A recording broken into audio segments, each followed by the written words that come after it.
Bismillahirrahmanirrahim. Assalamualaikum warahmatullahi wabarakatuh. Alhamdulillah wassalatu wassalamu ala Rasulillah Muhammad bin Abdillah wa ala alihi wa ashabihi wa mawala wa man tabi'ahum bi ihsanin ila yaumil qiyamah. Ba'd. Para jamaah Majelis Ta'lim Mumtaz Indonesia dan saja Anda berada, para alumni baik umroh ataupun haji di bawah pengelolaan Travel Nasratul Ummah yang Allah muliakan, juga para pendengar radio Tarbiyah Sunnah Bandung, baik melalui radio, melalui media sosial di media Tarbiyah Sunnah, YouTube, Facebook, Instagram, streaming, dan lain-lain. Juga para pendengar beberapa radio yang tergabung ke dalam grup kajian bersama. Radio Al-Bayan di Cianjur, Radio 1 Lombok, Radio Amuba Pangkal Pinang, Radio Kita Cirebon, Radio Hidayah Pekanbaru, para pemirsa TV Sunnah, TV Al Asmaul Husna di Cianjur, TV apalagi yang di Pekanbaru teh, Al Asil TV, Surau TV, dan para netizen di mana saja Anda berada melalui akun media sosial manapun. Alhamdulillah, kembali kita berjumpa di hari Senin tanggal 13 Dzulhijjah 1441. Jadi sekarang masih hari tasyrik ya, hari terakhir. Jangan ada yang saum. Sekarang hari Senin, yang terbiasa saum Senin Kamis, untuk sekarang libur dulu, pahalanya tetap dapat. Bagi ibu bapak yang sekarang kadung saum Senin Kamis, cepat batalkan ya. Karena sekarang termasuk hari yang terlarang untuk saum. Ayyamut tasyriq, ayyamul akli wasyurbi wa dzikrillah. Hari-hari tasyriq 11, 12, 13 adalah hari-hari makan, hari-hari minum, dan hari-hari berzikir kepada Allah. Besok boleh mulai saum, tanggal 14, tanggal 15, ayyamul bid boleh saum ya. Sekarang batalkan dulu bagi yang sudah terlanjur saum. Kita berjumpa kembali melanjutkan bahasan kitab Ad-Da'u wad-Dawa. Kemarin, Senin yang lalu, kita sudah membahas bagaimana caranya agar doa kita dikabul. Kita tidak akan mengulang. Cuma kita simpulkan, ini rahasia doa ya. Kebanyakan doa-doa yang dipanjatkan oleh beberapa orang lalu dikabul, itu karena pertama doa itu dilakukan oleh orang yang sedang dalam keadaan dharuri.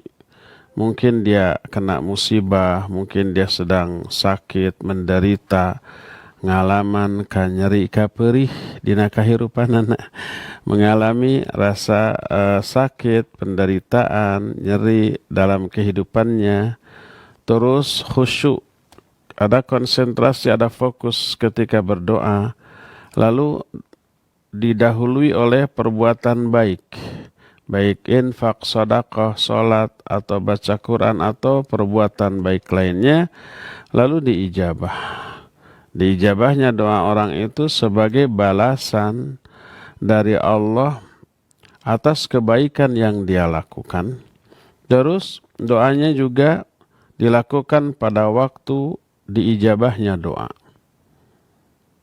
Mungkin tengah malam atau sepertiga akhir malam, antara azan dan qomat, atau waktu-waktu yang kita sudah bahas, saat yang mustajab untuk berdoa, lalu diijabah. Orang-orang menyangka yang menjadi rahasia diijabahnya doa itu adalah lafaz doanya. Oh, doa ini makbul. Dengan lafaz seperti ini mujarrab. Tuh buktinya si anu berdoa dengan doa ini mujarrab. Orang menyangka mujarrabnya itu karena lafaz doanya. Akhirnya orang-orang berlomba-lomba, bersegera menghafalkan lafaz doa tersebut, tapi aspek pendukung dikabulkannya doa yang lainnya itu tidak diperhatikan, ya, tidak khusyuk, terus tidak bertawasul kepada al-asmaul husna, tidak diawali oleh perbuatan baik, murni hanya lafaz doanya. Nah, akhirnya apa? Akhirnya tidak dikabul. Ini tak ubahnya seperti seseorang yang mengkonsumsi obat yang bermanfaat, yang mujarrab, dan dilakukan di waktu yang tepat, dengan dosis yang tepat, sesuai dengan petunjuk dokter dalam penggunaan obat tersebut. Akhirnya bermanfaat dan sembuh. Orang awam nyangka ini doa, ini apa? Ini obat mujarab. Lalu mengkonsumsi obat itu, tapi tanpa memperhatikan aspek-aspek lainnya. Dosisnya tidak diperhatikan, waktu-waktunya tidak diperhatikan. Dengan apa dia mengkonsumsi obat itu juga tidak diperhatikan. Karena kan ada, katanya ya, kata para dokter, saya juga cuma dengar, ada beberapa pantangan ketika minum obat. Di antaranya ada jenis obat yang tidak boleh dikonsumsi bareng dengan susu, karena akan merusakkan gitu ya. Jadi yang menjadi penyebab mujarabnya obat itu bukan sekedar obat itu sendiri, tapi dosisnya juga, waktunya juga, dengan apa dia memakan atau mengkonsumsi obat tersebut, dan seterusnya. Tapi kebanyakan orang ketika melihat ada seorang yang minum obat itu lalu sembuh, mereka menyangka karena obat itulah, murni hanya karena obat itulah maka dia sembuh, tanpa memperhatikan aspek-aspek lainnya. Demikian juga dengan doa. Kalau doa itu dilakukan ketika dia memperoleh musibah, sakit atau musibah lainnya. Doa ketika ditimpa musibah itu mujarab loh. Kata Al-Quran dan kata hadis yang sahih. Bahkan orang musyrik pun ketika kepepet nyawanya diancam, terancam gitu, terancam melayang jiwanya, berdoanya tulus murni kepada Allah bisa dikabul. Allah menyatakan, wa idza raqiba fil bahri da'allaha fa idza, ketika orang itu idza ghasyahu maujun kadzulali da'allaha mukhlishina lahuddin. Ketika orang musyrik itu diombang-ambingkan oleh gelombang di lautan, mereka berdoa secara tulus, ikhlas, murni kepada Allah. Fa idza najjahum ilal barri, ketika mereka itu diselamatkan oleh Allah, dikabulkan doanya, diselamatkan. Dalam ayat lain, idza hum yusyrikun, mereka musyrik lagi. Bayangkan tuh. Orang musyrik di darat, musyrik di laut, diombang-ambingkan oleh gelombang. Nyawanya terancam, dia fokus berdoa hanya kepada Allah SWT. Dikabul. Sampai ke daratan, setelah selamat musyrik lagi. Apalagi orang mukmin yang tidak menyekutukan Allah.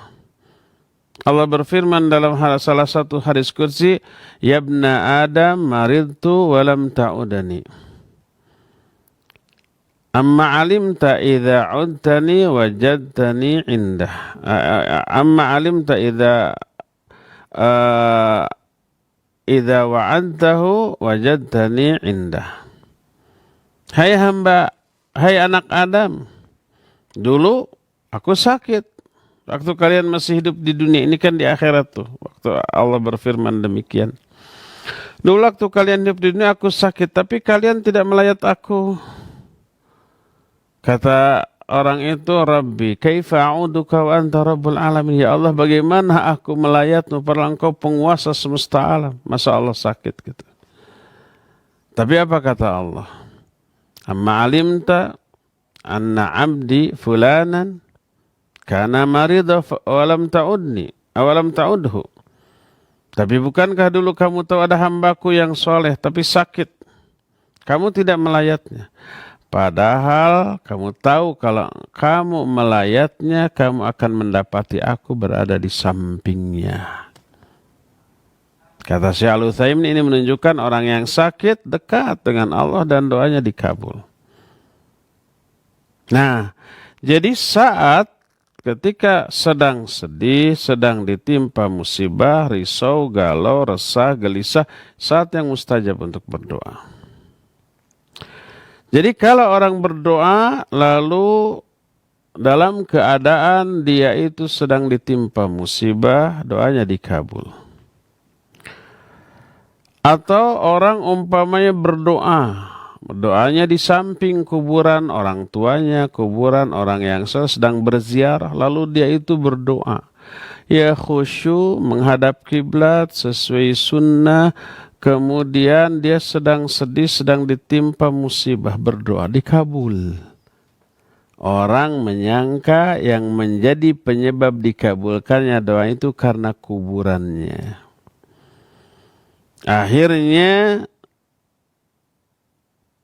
timbul kesalahpahaman. Mereka tidak tahu bahwa rahasia dikabulkannya doa itu bukan karena di samping kuburannya, tapi karena hal-hal lainnya, karena dia sedang ditimpa musibah, karena khusyuk, karena menghadap kiblat, karena sesuai sunnah, dan seterusnya. Yang apabila itu dilakukan di salah satu rumah Allah, di masjid Allah, maka pasti akan lebih makbul lagi. Tapi orang bodoh nyangka yang menjadi penyebab dikabulkannya itu karena di kuburannya. Ya, itulah beberapa kiat atau rahasia doa kenapa doa itu dikabul. Pada hakikatnya doa dan ta'awudzat itu minta perlindungan kepada Allah, itu taubahnya seperti senjata. Senjata itu bukan karena ampuh, hanya karena dia tajam semata-mata, tidak. Tapi ada aspek lainnya.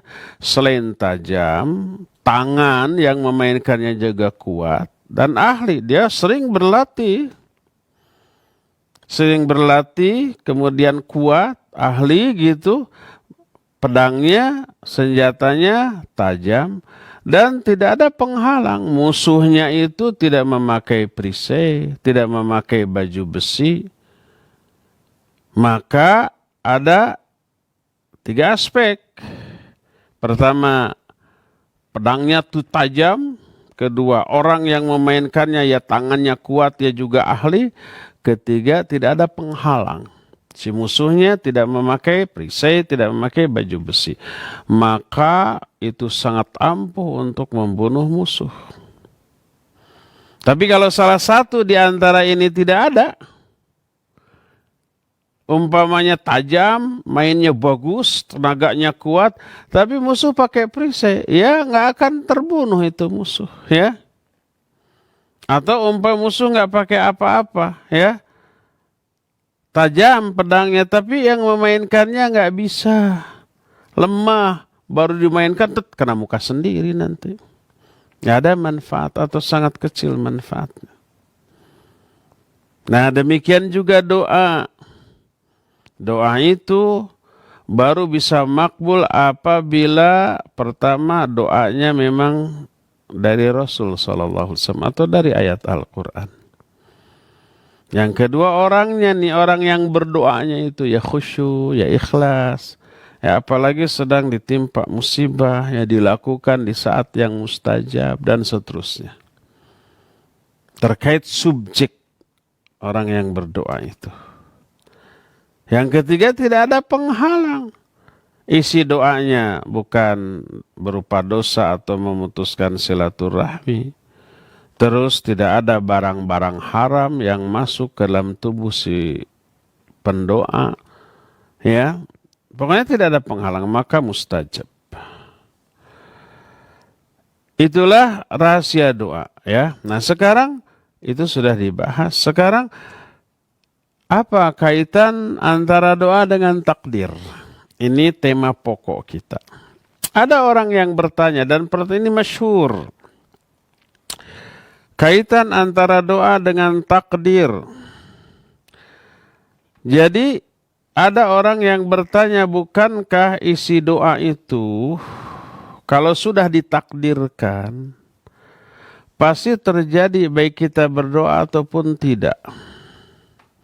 Kalau tidak ditakdirkan tidak akan terjadi walaupun kita berdoa. Ya enggak? Umpamanya kita minta rizki, berdoa, ya Allah beri saya rizki. Kalau belum ditakdirkan hari itu kita belum peroleh rizki, tidak akan, walaupun doanya sampai segimanapun.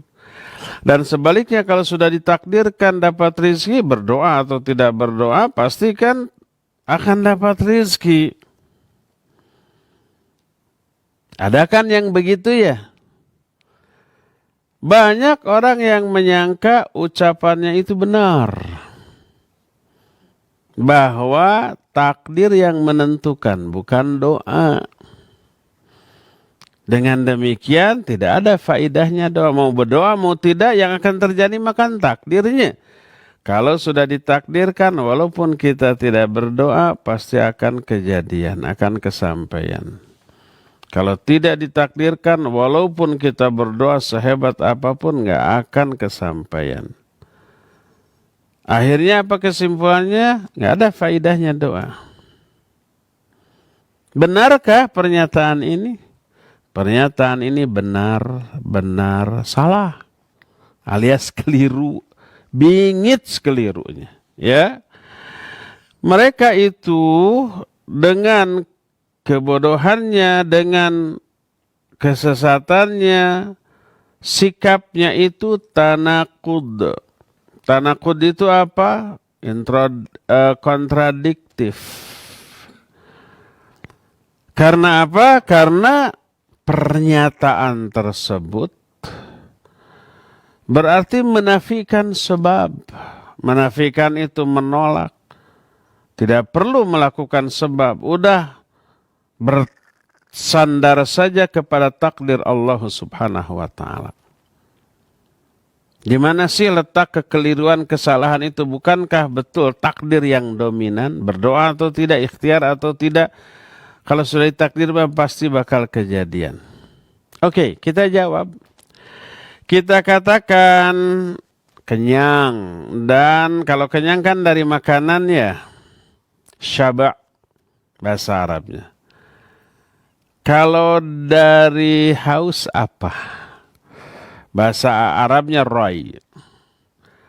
Rai itu puas dari dahaga. Tidak dahaga, tidak haus. Kalau puas dengan makanan namanya apa? Kenyang. Nah, kenyang dan puas dari dahaga, kalau itu sudah ditakdirkan pasti akan terjadi. Baik makan ataupun tidak makan. Dan kalau tidak ditakdirkan, tidak akan kenyang. Tidak akan puas dari dahaga. Walaupun kita makan. Apakah betul begitu? Kenyang atau tidak malah tergantung takdir atau bukan. Tergantung makan atau minum.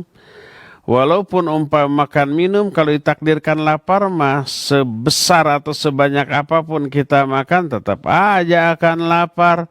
Sebaliknya kalau ditakdirkan kenyang walaupun kita tidak makan tidak minum tetap aja akan kenyang. Apakah demikian?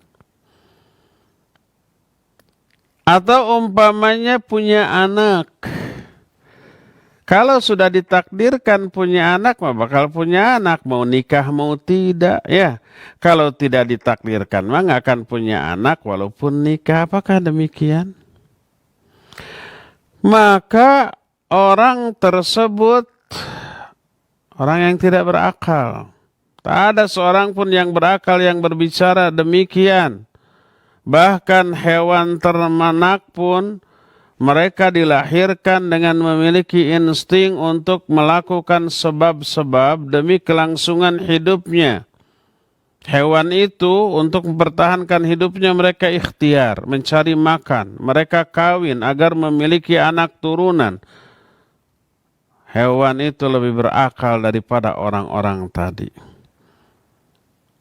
Jadi kalau umpamanya ada orang yang menyatakan nggak ada faedahnya doa, karena kalau toh berdoa kalau belum ditakdirkan nggak akan kejadian. Kalau walaupun tidak berdoa kalau sudah ditakdirkan akan kejadian, nggak ada manfaatnya doa. Sama dengan nggak ada manfaatnya makan dan minum.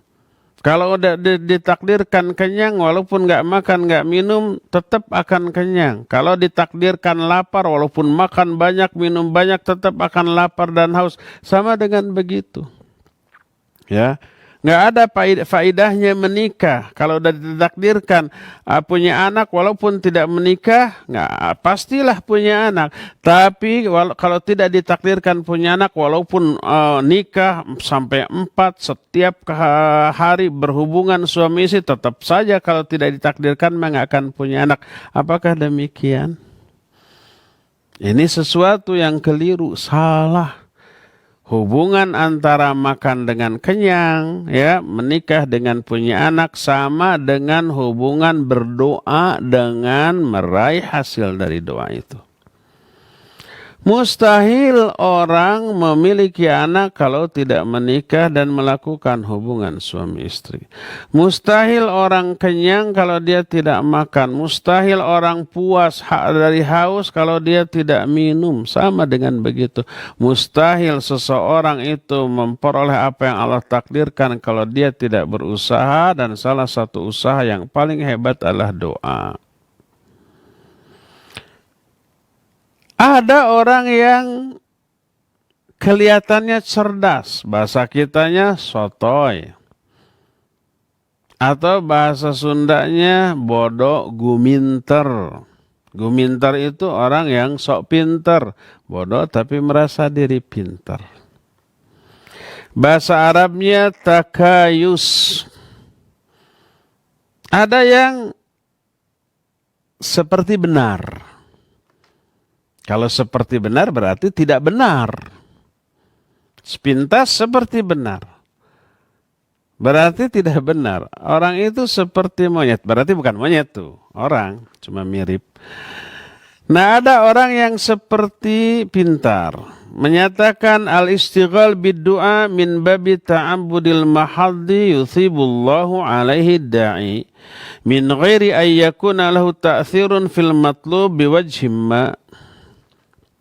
Orang itu menyatakan menyibukkan diri dengan doa hanya bab ta'abbud. Ibadah saja, doa itu ibadah.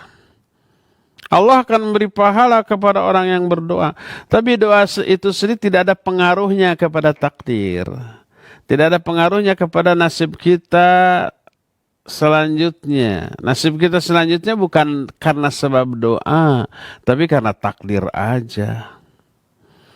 Sehingga menurut orang yang seperti ini nggak ada bedanya antara doa atau tidak berdoa, baik dengan hati ataupun dengan lisan, kepada nasib yang akan teralami setelahnya.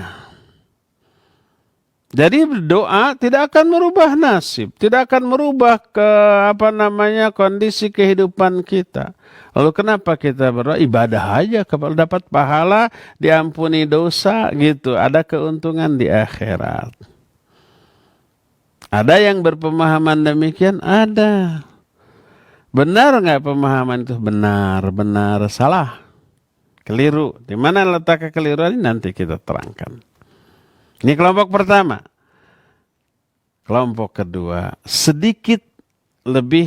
agak lebih cerdas dari yang tadi. Sudah sedikit, tambah agak lagi, sedikit agak lebih cerdas. Dia menyatakan doa itu tanda saja. Tanda apa? Tanda bahwa Allah itu mau memenuhi kebutuhan orang tersebut. Hanya tanda. Ketika Allah subhanahu wa ta'ala memberikan taufik kepada seorang hamba untuk berdoa, maka taufik itu menjadi tanda bahwa Allah akan memenuhi kebutuhannya. Sama dengan begini, ada awan hitam, angin bertiup kencang di musim dingin, petir menyambar-nyambar, ya. Itu tandanya apa? Tandanya sebentar lagi mau hujan. Kayak gitulah. Kalau orang berdoa, itu tandanya Allah akan memenuhi kebutuhan orang itu yang dia minta dalam doanya. Yang diminta oleh orang itu dalam doanya. Tanda, bukan penyebab. Mereka berkata, demikianlah hukum ketaatan bersama pahala. Kufur dan maksiat dengan azab. Ketaatan, ibadah, amal soleh itu hanya sekedar tanda. Tanda bahwa orang itu dapat pahala. Kufur, dosa dan maksiat sebagai tanda bahwa orang itu akan diazab. Bukan dianggap sebab. Ketaatan tidak dianggap sebab dapat pahalanya orang itu. Dimasukkannya orang itu ke dalam surga. Bukan sebab, tapi tanda. Kalau orang kufur, orang dosa, orang maksiat itu tanda, bukan penyebab, kata mereka. Tanda orang itu akan diazab, akan dimasukkan ke dalam neraka. Itu tak ubahnya seperti kata mereka, mematahkan dengan patah, membakar dengan kebakaran, membunuh dengan kematian. Itu bukanlah sebab, tapi hanya tanda saja. Matinya orang itu bukan karena dibunuh. Terjadinya kebakaran bukan karena dibakar. Patahnya tulang seseorang bukan karena dipatahkan. Tapi sekedar tanda. Hubungan antara membakar dengan kebakaran itu sekedar tanda saja. Membakar sebagai tanda akan terjadinya kebakaran. Membunuh sebagai tanda bahwa orang yang dibunuhnya itu akan mati. Ya, mematahkan sebagai tanda bahwa tulang orang itu akan patah. Itu bukan dianggap sebagai penyebab. Pandangan seperti ini tentu saja bertolak belakang dengan realita, dengan akal, dengan syariat, dengan fitrah, dan orang-orang berakal akan mentertawakan. Inilah kelompok yang kedua. Jadi perbedaannya dengan kelompok yang pertama. Kalau kelompok pertama itu menyatakan doa itu hanya sekedar ibadah saja, nggak ada efek kepada perjalanan hidup orang yang berdoa itu. Yang menentukan perjalanan hidup orang itu adalah takdir, bukan doa. Doanya nggak ada efek. Terus kenapa berdoa? Ibadah aja kepada dapat pahala gitu. Itu kelompok pertama. Kalau yang kedua mah doa itu hanya tanda. Kalau orang berdoa itu tandanya kebutuhan orang itu akan dipenuhi oleh Allah Subhanahu wa taala. Dua-duanya keliru. Yang benar yang mana? Nah, yang benar mah yang ketiga, kelompok ketiga. Yaitu apa? Yaitu bahwa setiap kejadian yang Allah takdirkan itu ditakdirkan bersama sebab-sebabnya. Kenapa terjadi demikian? Karena ada sebab. Kenapa orang kenyang? Sebabnya makan. Makan itu penyebab kenyangnya orang itu.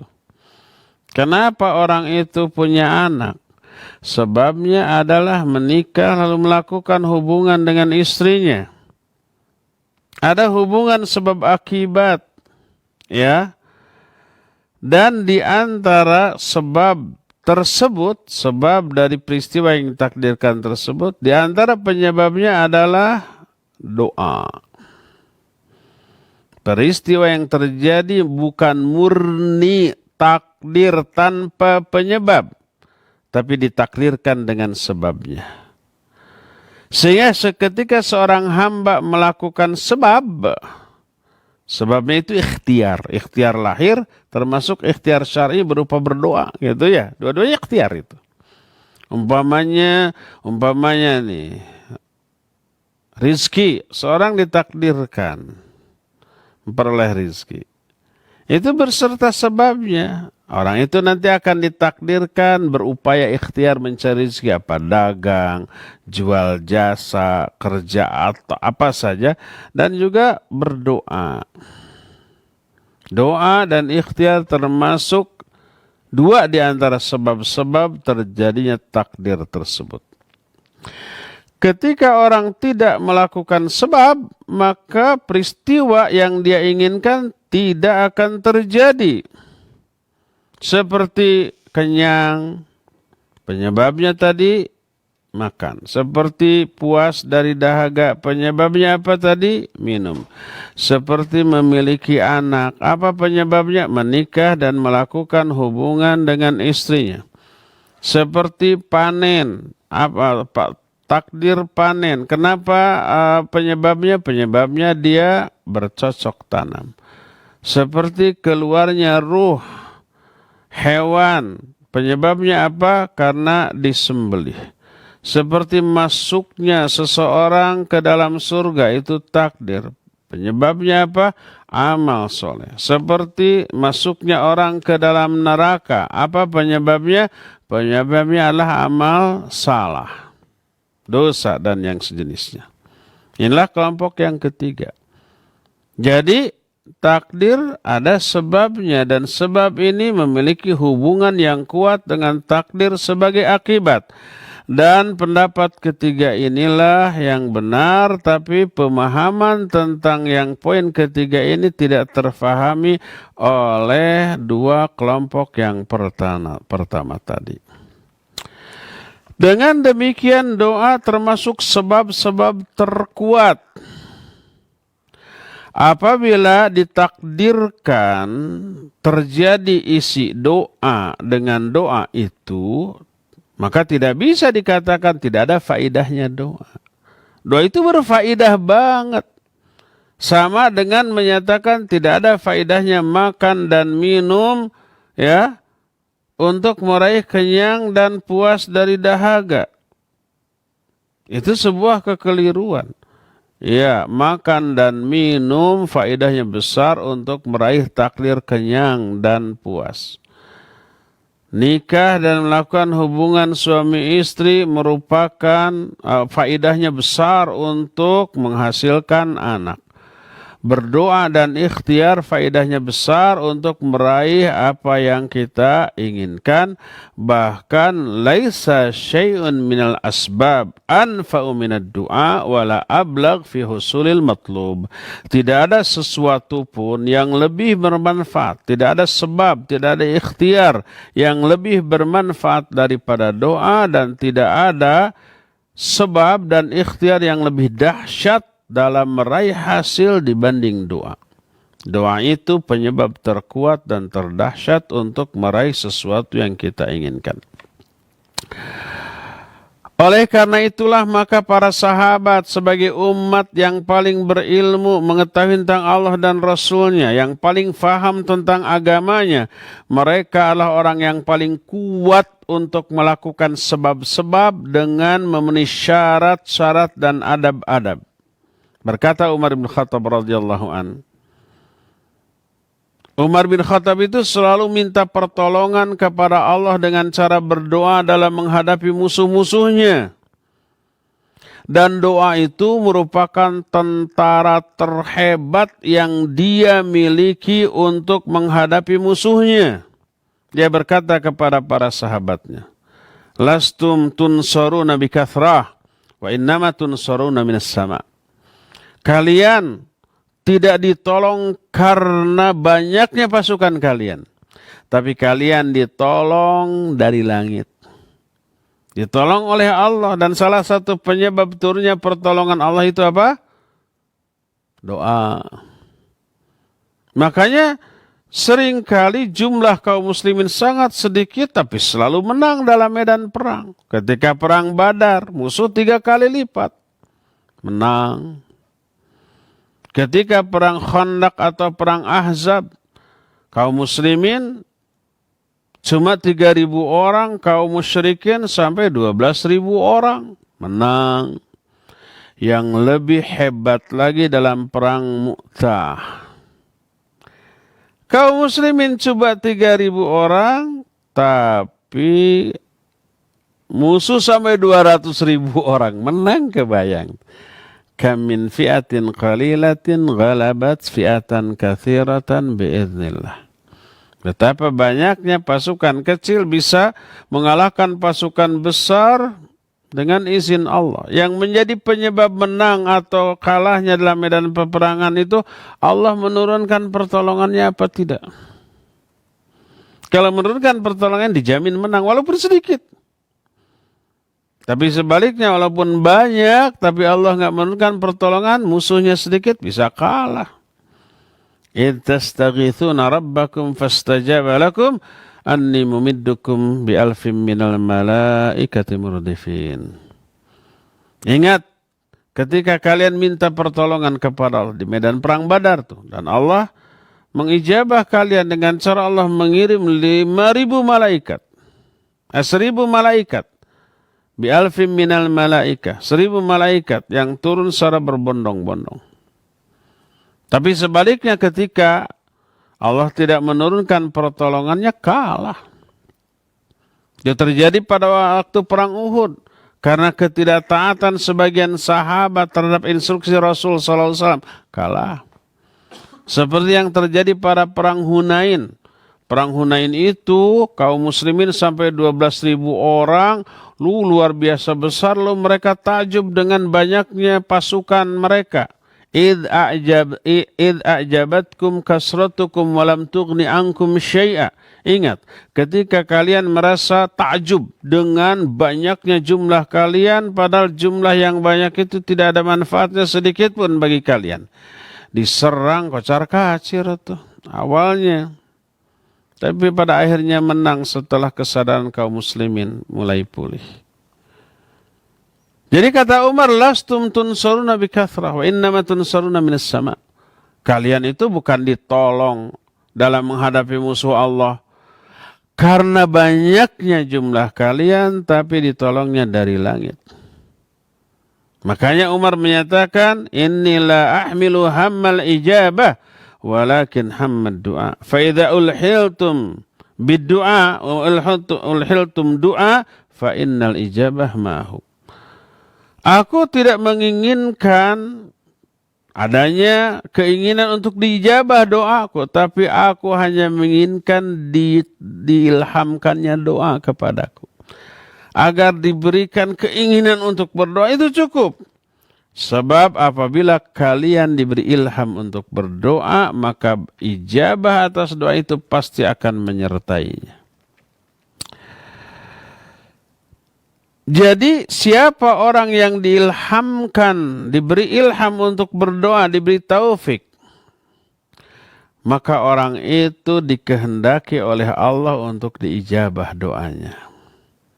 Karena Allah berjanji dalam Al-Quran, Ud'uni astajib lakum, mintalah kalian, berdoalah kalian kepadaku, pasti aku akan penuhi doamu.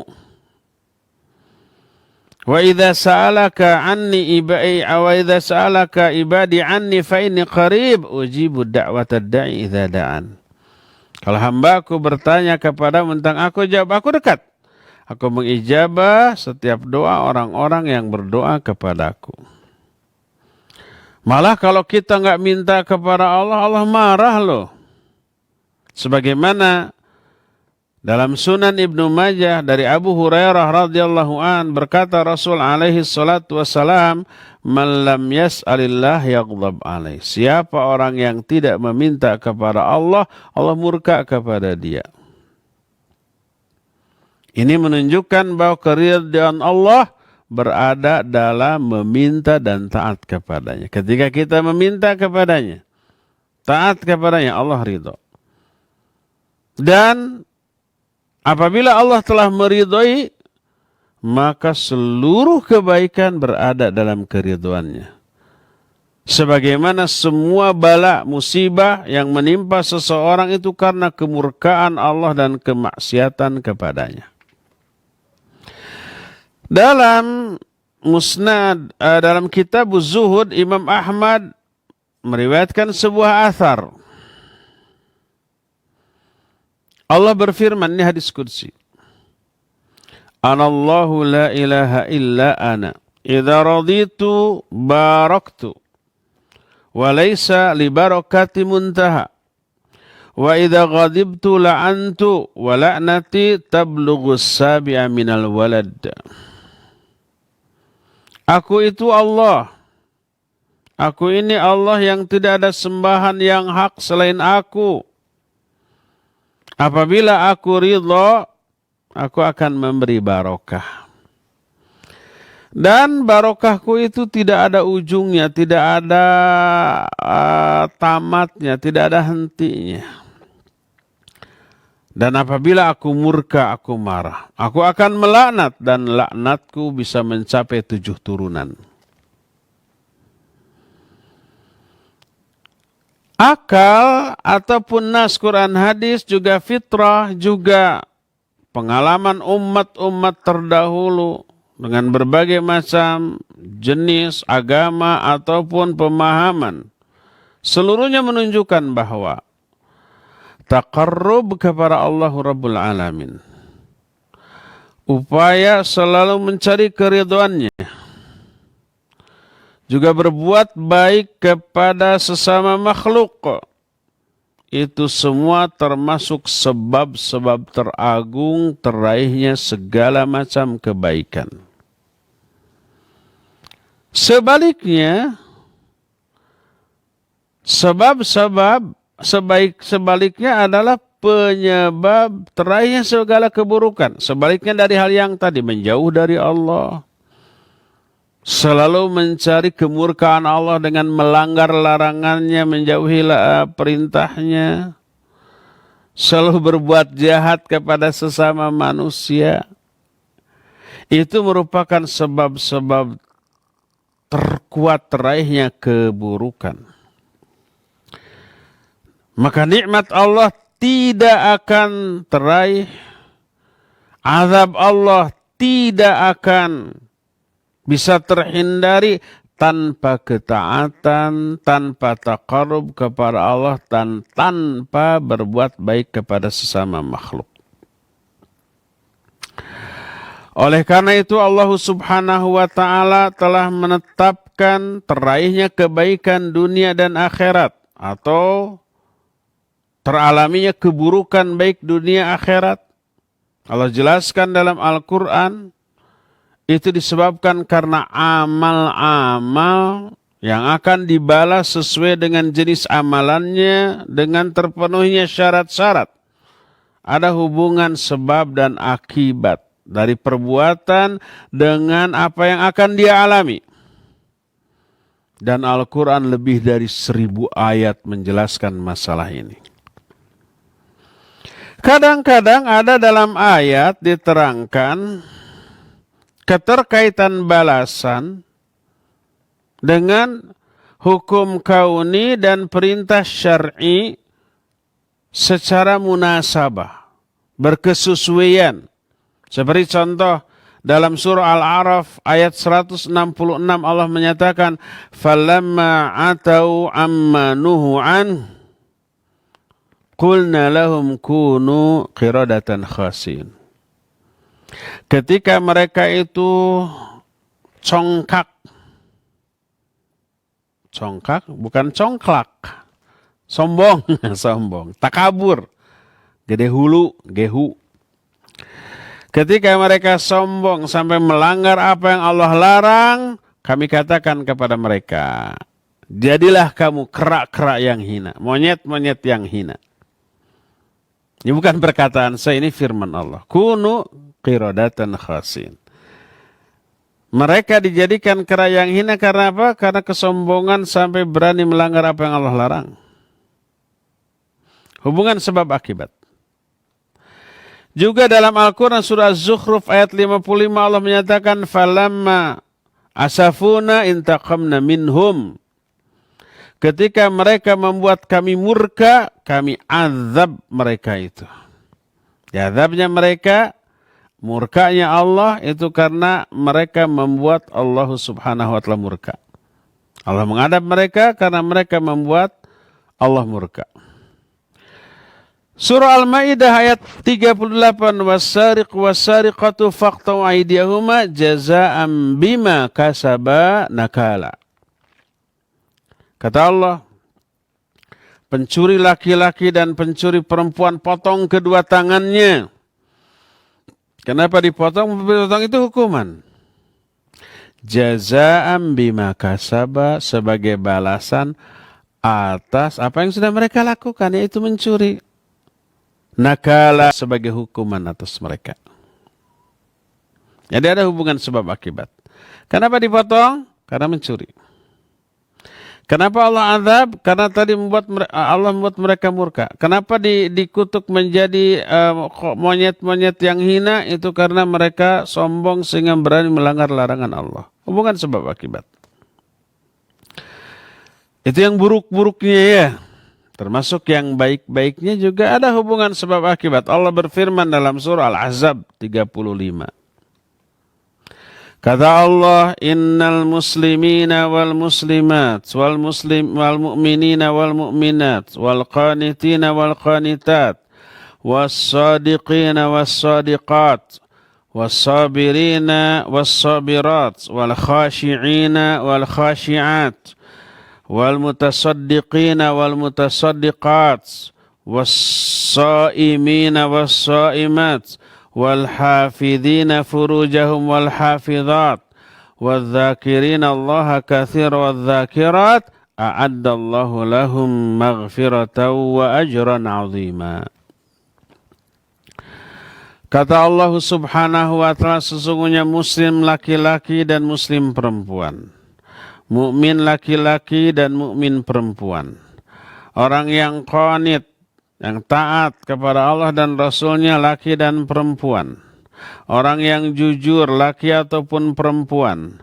Orang yang sabar, laki ataupun perempuan. Orang yang khusyuk, laki ataupun perempuan. Orang yang bersedekah, baik laki ataupun perempuan. Orang yang saum, baik laki ataupun perempuan.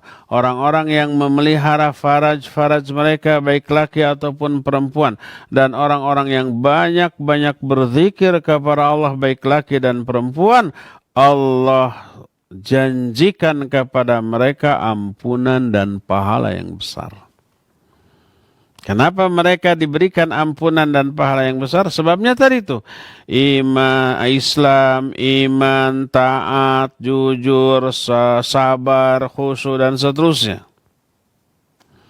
Dan ayat yang senada dengan ini amat sangat banyak. Pertama itu. Kedua, kadang-kadang Al-Quran itu menjelaskannya itu dengan penjelasan syarat dan balasan.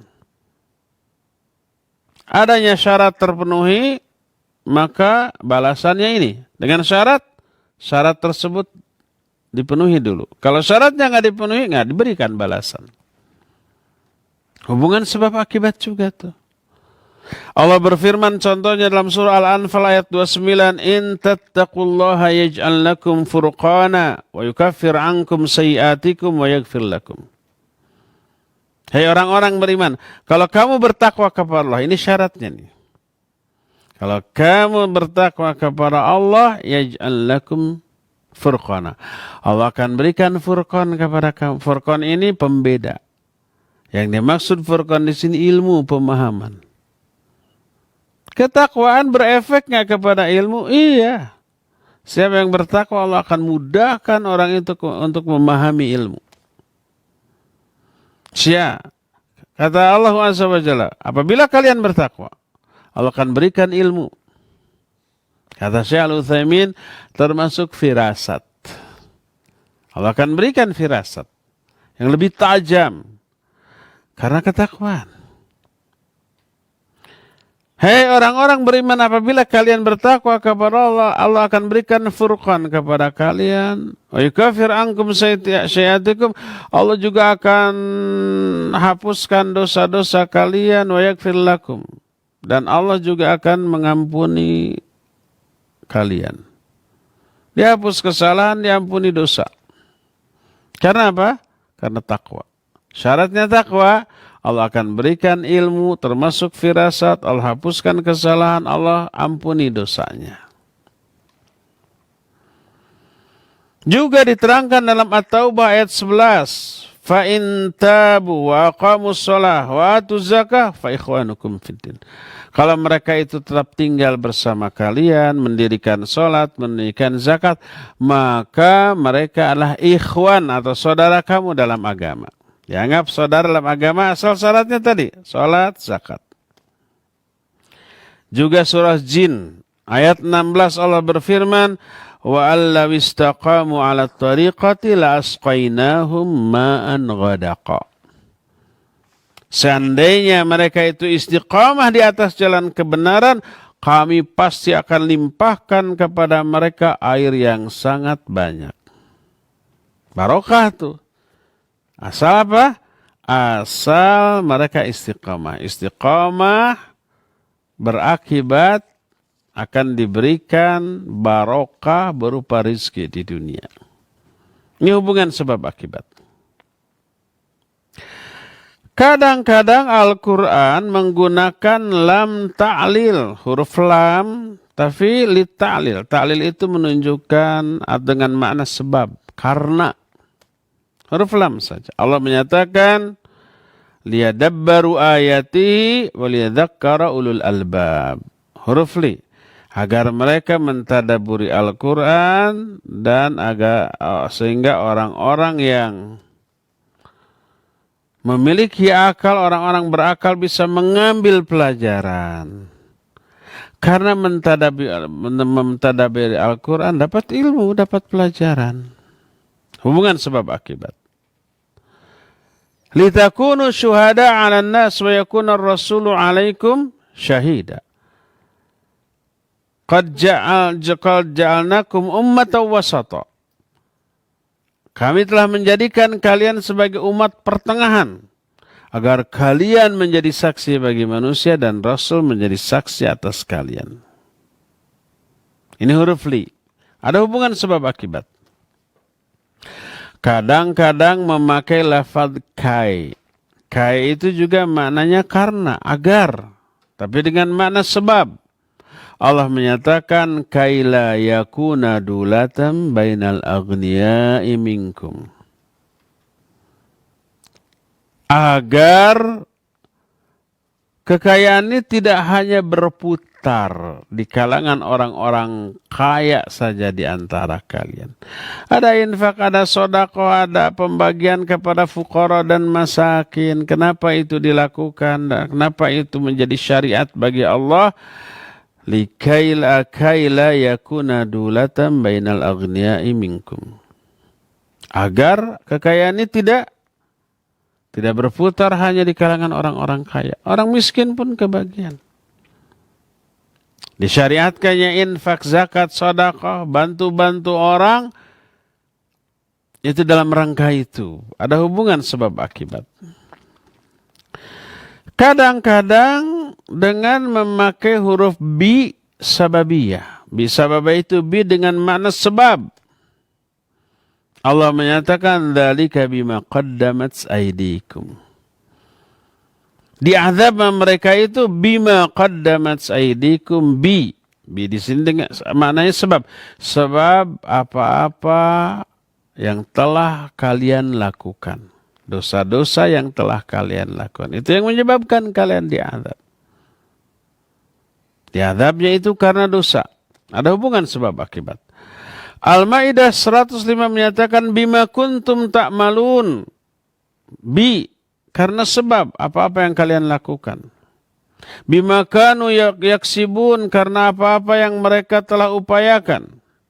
Wadzalika biannahum kanu yakfuruna biayatillah, yang demikian itu sebab biannahum, sebab mereka dulu kufur kepada ayat-ayat Allah. Kadang-kadang dengan memakai maf'ul li ajlih. Maf'ul li ajlih itu susah diterangkannya dalam bahasa kita. Maf'ul itu artinya objek. Li ajli itu karena. Jadi objek dengan apa ya? Dengan makna karena. Umpamanya qumtu lil ustadz ijlalan lahu. Nah, seperti itulah dalam contoh bahasa Arab. Aku berdiri bagi sang ustadz. Kenapa berdiri? ijlalan lahu, karena memuliakan dia. Ijlalan ini disebut maf'ul min ajli. La taqtulu auladakum khasyata imlaqa. Jangan kalian membunuh anak-anak kalian. Kenapa khasyata imlaq? Karena khasyata ini maknanya karena takut kelaparan. Nah itu semuanya karena ada hubungan sebab akibat. Terlarangnya membunuh anak-anak dan orang-orang saat itu melakukan pembunuhan kepada anak-anak bayi. Sebabnya apa? Karena takut nanti tekaparaban, tidak terparabi gitu. Tidak tekaparaban tidak terkasih makan. Nggak bisa ngasih makannya, bunuh lagi kecil, lagi bayi dicekek. Kayak begitulah. Banyaknya orang-orang yang tidak memiliki banyak anak sekarang karena takut tidak bisa memberi makan. Padahal nahnu narzuqum ayyahum. Kami yang beri rizki kepada kalian dan juga kepada mereka. Maka jangan dibunuh. Jadi ada hubungan sebab akibat. Allah Azza wa Jalla menyatakan farajulun wa imra'atani mimman tardawna minasyuhada an tadilla ihdahuma fatudzakkira ihdahuma al-ukhra. Ini tentang persaksian pinjam-meminjam. Pinjam-meminjam harus ada 2 orang saksi. Kalau di tengah jalan jarang orang nih. Kalau nggak ada 2 orang saksi dari kalangan laki-laki, boleh 1 saksi dari laki-laki dan 2 orang wanita. Kalau ada 2 laki-laki cukup. Kalau hanya laki-laki 1, 2 orang wanita. 1 laki-laki berbanding dengan 2 orang wanita. Kenapa wanita ini harus 2 orang? Allah menyatakan, ya, kalau salah satu di antaranya lupa, yang keduanya bisa mengingatkannya. Rata-rata wanita lebih cepat pelupanya daripada laki-laki. Dalam kondisi normal pun begitu. Apalagi kalau sudah agak sedikit sepuh, terkena pikun, terkena pelupa, terkena apa yang sekarang disebut dengan penyakit demensia gitu ya. Baru beberapa menit yang lalu ngomong begitu sudah lupa lagi terhadap apa yang dia omongkan. Baru beberapa menit yang lalu dia berbuat begitu, lupa lagi, mengingkari apa yang sudah dilakukannya. Wanita kebanyakan seperti itu. Makanya 2 saksinya. Juga dalam surah Al-A'raf 172 Allah menyatakan antaqulu yaumal qiyamah inna kunna an hadza ghafilin. Kata Allah Azza wa Jalla, ya. Kenapa Allah mengingatkan kembali ini? Diutusnya para nabi, para rasul. Padahal dahulu waktu manusia sedang ada di alam rahim, di rahim ibunya, sudah diingatkan tuh. Sebelum ruh ditiupkan, ada dialog antara Allah dengan ruh itu. Alastu birabbikum? Apakah kamu mengakui aku sebagai Rabbmu? Kata Allah, bala syahidana. Ya, kami bersaksi engkau Rabb kami. Kenapa Allah ingatkan itu? Kata Allah, antaqulu yaumal qiyamah inna kunna an hadza ghafil. Agarnya ini disebut maf'ul min ajli tetapi mahdzuf, tidak disebutkan lafadznya. Karenanya itu tidak disebutkan tapi terkandung, disebut mahdzuf. Mahdzuf itu dibuang lafadznya tapi maknanya masih ada. Agar kalian nanti pada hari kiamat tidak bicara, oh kami lupa. Kan sekarang, jangankan di akhirat, sekarang aja kita umpamanya anggaplah para remaja, para AGB yang masih fresh. Kalau kita sudah puluhan tahun, sudah sepuh, sudah aki-aki dan nini-nini gitu ya. Para ABG aja yang masih fresh ingatannya, ingat nggak ketika dia masih dalam perut ibu? Enggak ingat. Tapi waktu di perut ibu itu kita sudah diminta persaksian alastu birabbikum. Bukankah kamu mengakui aku Rabbmu? Dijawab, bala syahidna, iya. Diingatkan lagi nih sekarang. Kenapa diingatkan? Antaqulu yaumal qiyamah inna kunna an hadza ghafilin. Agar kalian nanti di hari kiamat tidak bicara, oh kami lupa, nggak ingat lagi. Kan sudah diingatkan nih. Ketika di rahim ibu sudah bersaksi tentang kerububiahan Allah, siap mengabdi kalau sudah lahir. Nah setelah lahir diingatkan kembali, nih kamu dulu sudah bersaksi. Sekarang follow up persaksianmu, tindak lanjuti persaksianmu dengan ketaatan selama hidup. Kenapa diingatkan lagi? Agar nanti kalian tidak punya alasan, oh kami lupa, nggak ingat lagi. Udah diingatkan lagi. Dan banyak lagi yang lainnya ya. Nah, para jamaah sekalian, pelajaran atau penjelasan dari Al-Quran tentang hal ini masih sangat banyak. Contoh-contohnya yang menunjukkan ada hubungan sebab akibat antara amal yang kita lakukan dengan nasib kita. Baik nasib kita di masa yang akan datang ketika masih hidup di dunia ataupun nasib kita di akhirat nanti. Maka hati-hati dengan amalan kita. Termasuk di antara amalan yang berpengaruh terhadap nasib kita nanti ataupun di akhirat adalah doa. Tidak disangka lagi doa salah satu ikhtiar syar'i yang berpengaruh besar kepada nasib dan keadaan kita di hari yang akan datang termasuk di akhirat nanti. Penjelasan ini nanti kita akan lanjutkan di hari Senin yang akan datang ya. Sekarang cukup sampai di sini saja dulu dan kita masih punya sisa waktu yang ada. Kita akan gunakan untuk tanya jawab. Wassallallahu ala nabiyina Muhammadin wa ala alihi wa sallam. Mangga. Baik, syukran Ustaz atas pemaparan materinya, dan kepada para pendengar dan pemirsa juga jamaah Majelis Taklim Mumtaz Indonesia dimanapun antum berada, kami mengundang kepada antum yang akan bertanya langsung kepada Ustadz, silahkan bisa melalui line telepon di nomor 022-86862637. Sekali lagi di line telepon 022-86862637 atau melalui pesan singkat ke nomor 0811-227-1476. Baik, kita angkat pertanyaan yang pertama melalui pesan singkat.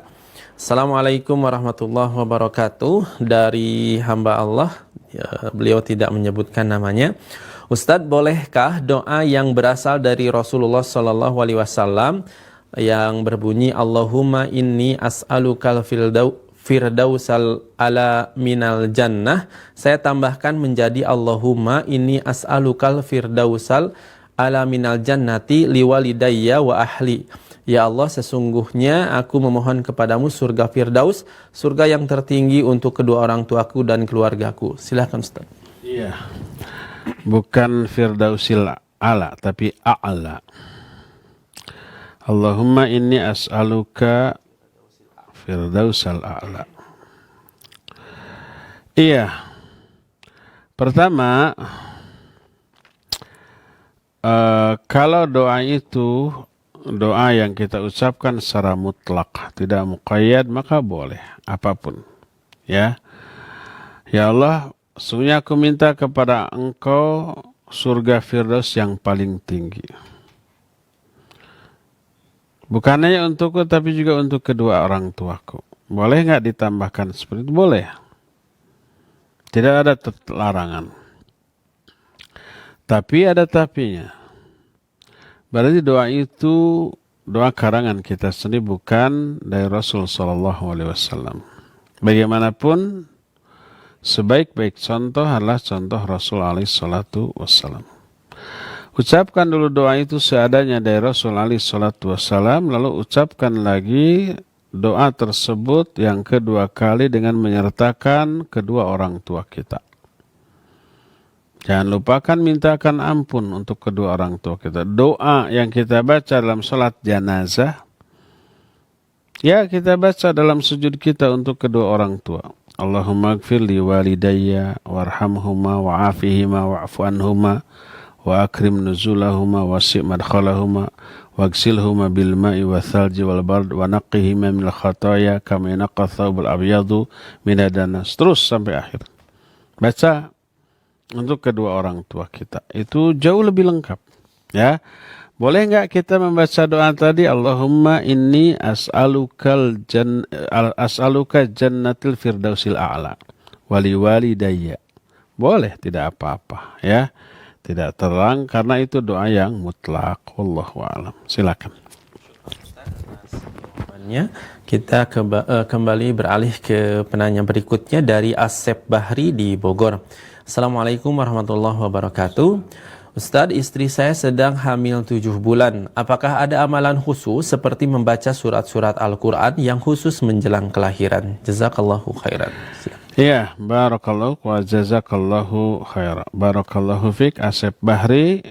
Semoga kandungannya sampai proses melahirkan dilancarkan, dimudahkan oleh Allah Azza wa Jalla, dan anaknya sehat, ibunya sehat, anaknya menjadi soleh dan solihah ya.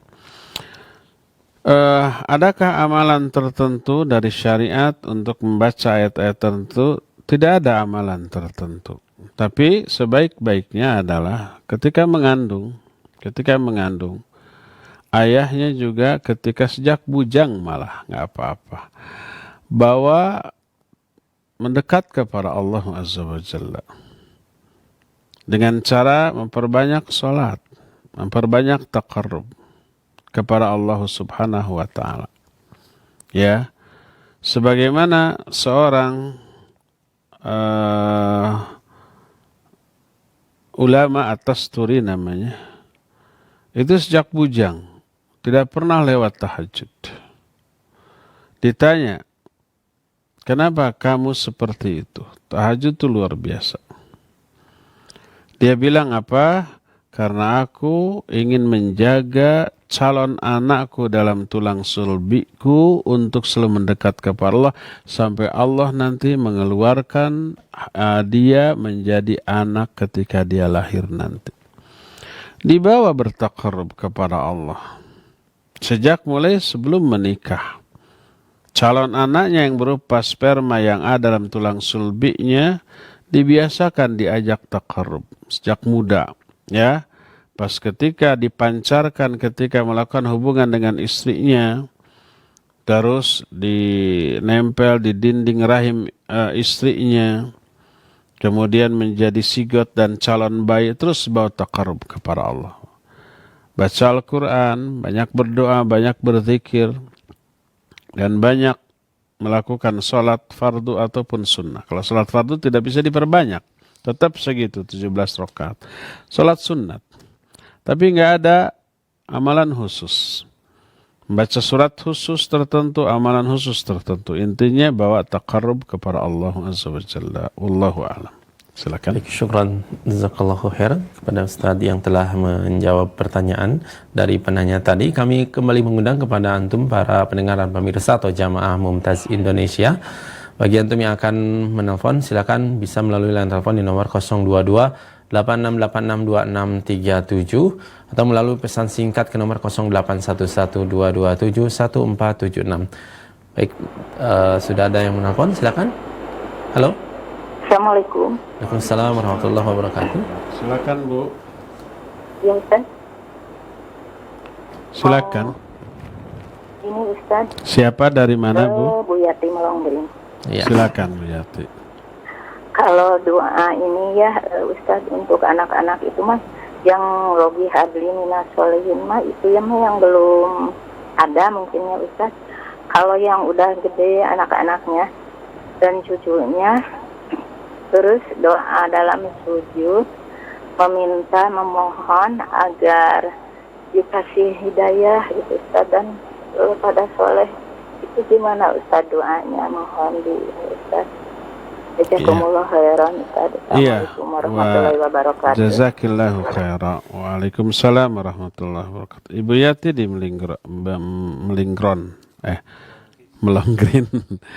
Melonggrin. Ada banyak doa-doa baik dari Al-Quran maupun hadis yang sahih.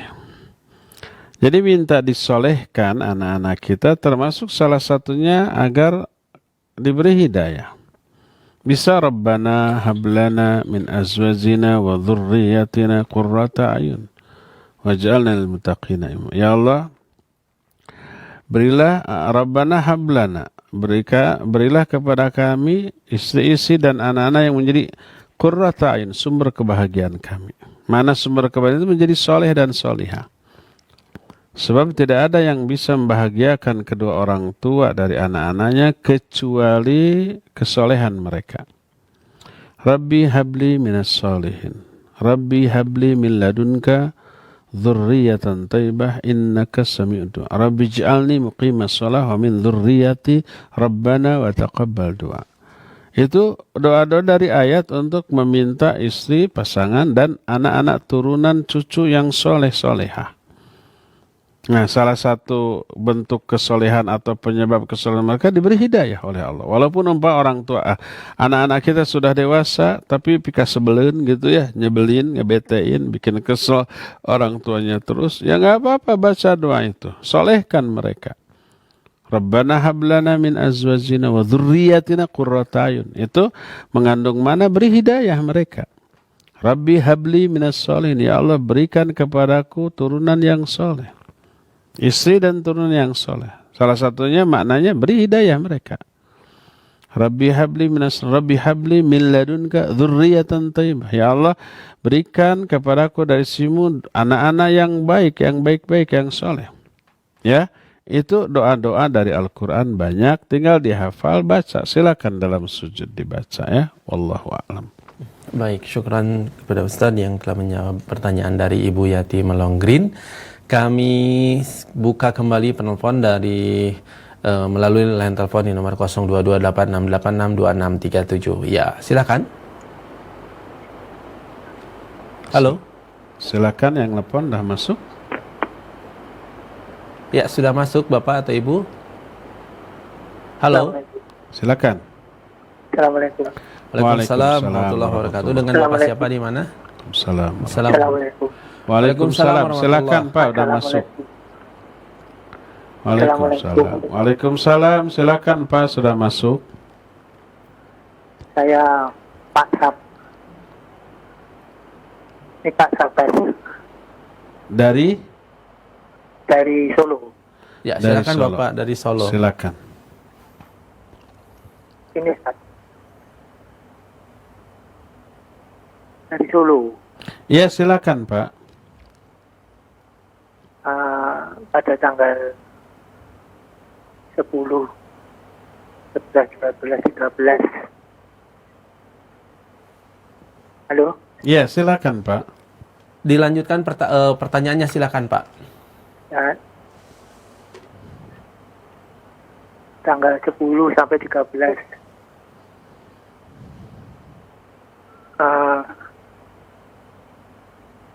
Ya. Tanggal 10 sampai 13 Dzulhijjah. Setiap sholat 5 waktu itu jadi ada baca takbir, apa itu ada tuntunannya, mungkin ada dalilnya begitu. Iya. Terima kasih Ustaz. Ya, Iya. silakan. Taib, Bapak dari Solo tadi, barakallahu fiik. Ada dalilnya enggak seusai setiap sholat takbir? Dari bukan tanggal 10, tapi sejak tanggal 9 Dzulhijjah. Jadi masuk 9 Dzulhijjah disyariatkan, disunnahkan untuk takbir secara mutlak dan juga secara muqayyad. Muqayyadnya yaitu pada waktu seusai sholat fardu. Dan yang mutlaknya kapan saja, di mana saja, di rumah-rumah, di jalan-jalan, di pasar-pasar gitu ya. Dengan takbir, lafaz takbir ya seperti yang kita kumandangkan waktu takbiran. Allahu Akbar, la ilaha illallah, wallahu akbar, Allahu Akbar, walillahil hamd. Terus ya. Yang muqayyadnya ada 2. Ba'da setiap sholat dan ketika akan melakukan sholat id. Ya. Itu. Silakan dilakukan. Ada dalilnya? Ada. Imam Bukhari dalam kitab sahihnya menjelaskan bahwa Ibnu Umar dengan Abu Hurairah radhiyallahu anhuma itu berjalan ke pasar, ya, lalu mereka takbir. Orang-orang para tabi'in saat itu Nabi SAW sudah tidak ada. Karena para sahabat jadi rujukan utama dalam pengamalan syariat Islam, ketika melihat dua orang sahabat besar ini bertakbir, orang-orang mendengar, kemudian orang-orang pun bertakbir mengikuti takbir kedua sahabat ini. Lalu bergemuruhlah suara takbir tersebut di jalan-jalan, di pasar-pasar, ya. Syekhul Islam Ibn Taimiyah rahimahullahu ta'ala menyatakan bahwa disunnahkan untuk bertakbir juga di setiap selesai sholat. Dan ini termasuk takbir yang muqayyad dari segi waktu, ba'da sholat fardu, ya. Walaupun umpamanya dia ibu-ibu sholat di rumah sendirian, ya nggak apa-apa, ya. Adapun seusai itu, selain itu termasuk takbir yang mutlak kapan saja, di mana saja, selama di tempat yang layak. Adapun kalau di tempat yang tidak layak, maka tidak boleh. Di WC, ya, sambil ngeden, maka tidak boleh bertakbir, ya. Itulah syariat takbir mulai tanggal 9 Dzulhijjah sampai tanggal 13. Hari ini hari terakhir. Nanti sampai maghrib silakan takbir. Setelah maghrib maka selesailah takbir. Dalilnya salah satunya riwayat Imam Bukhari, ucapan para sahabat tadi, dan sahabat ini tentu saja tidak mungkin ijtihad sendiri. Dalam hal itu pasti ada sunnah dari Rasul alaihi salatu wassalam. Allahu a'lam. Ya, silakan. Syukran Ustaz atas jawabannya. Kita kembali atau kita beralih dulu ke penanya melalui pesan singkat dari Mai di Jogja. Beliau bertanya, Assalamualaikum Ustaz, adakah doa untuk agar hati tenang? Karena kalau ingat dosa dan kesalahan baik dari diri sendiri maupun dari anak, hati jadi takut. Silakan Ustaz. Iya, itu doa-doa untuk orang-orang yang sedang resah, gelisah, risau dan galau dan yang sejenisnya. Banyak, ya. Salah satunya adalah doa yang masyhur dari Rasul SAW, hadis sahih riwayat Imam Muslim. Siapa orang yang sedang mengalami keresahan atau kegelisahan, ham dan hazan. Ham dan hazan ini dua-duanya resah dan gelisah. Penyebabnya ada yang berbeda. Kalau ham, bahasa kitanya resah, itu karena ketidakpastian hal-hal yang akan datang, yang belum terjadi. Kalau hazan karena yang sudah terjadi. Bahasa kita sedih, ya. Peristiwa yang telah terjadi membuat kita nggak nyaman perasaan, atau bahasa kita yang sedih, itu hazan. Kalau mengingat hal yang akan datang, kita resah dan gelisah, khawatir, maka itu ham, ya.